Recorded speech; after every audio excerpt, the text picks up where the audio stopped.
Hello and welcome to Mystery House Real Estate. I'm Jennifer Winchester from Realty Executives, Arizona Territory, and I'm here to continue to build your knowledge so you can ward off the possible ghosts and horrors of real estate. Today we are going to talk about creative financing. This is something that is making a bit of a comeback. Many of you don't remember mortgage interest rates being above 7% like we got back in October. Rates have been below that for the last 20 years.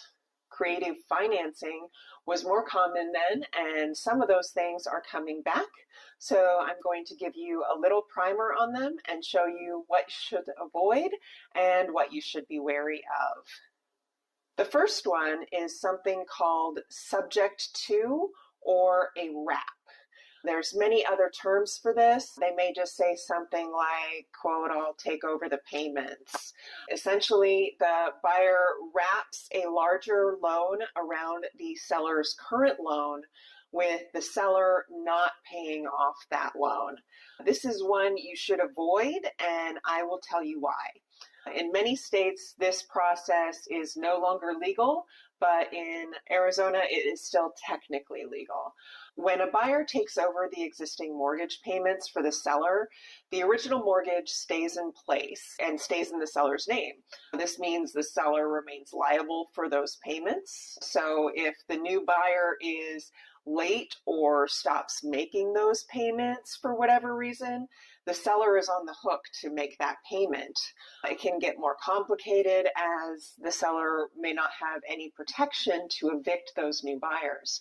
This could impact your credit and ability to get a new home loan or home equity line of credit, credit card, anything like that. If you are a veteran and have a VA loan, this will tie up your VA entitlement. And this is all assuming the original lender doesn't find out and trigger the due on sale clause of the mortgage loan agreement.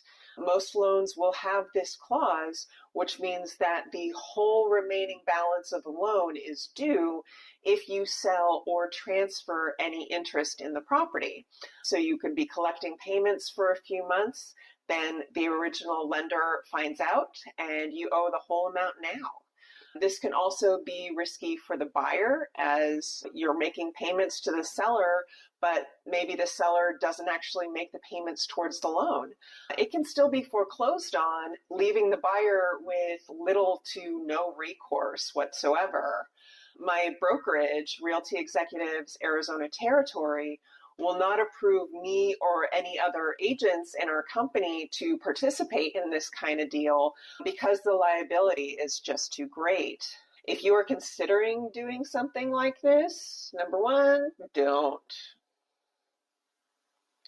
Number two, if you absolutely want to try it, consult a real estate attorney that is actively practicing in the state of Arizona. That is all the time we have for today. Check back next week where we will cover assumable loans and seller financing. This has been Mystery House Real Estate, and I'm Jennifer Winchester with Realty Executives Arizona Territory. If you or someone you know is looking to buy or sell a home in the Tucson area, please hit me up. I am never too busy for your referrals. Please hit that like button and subscribe to get notified for the next video.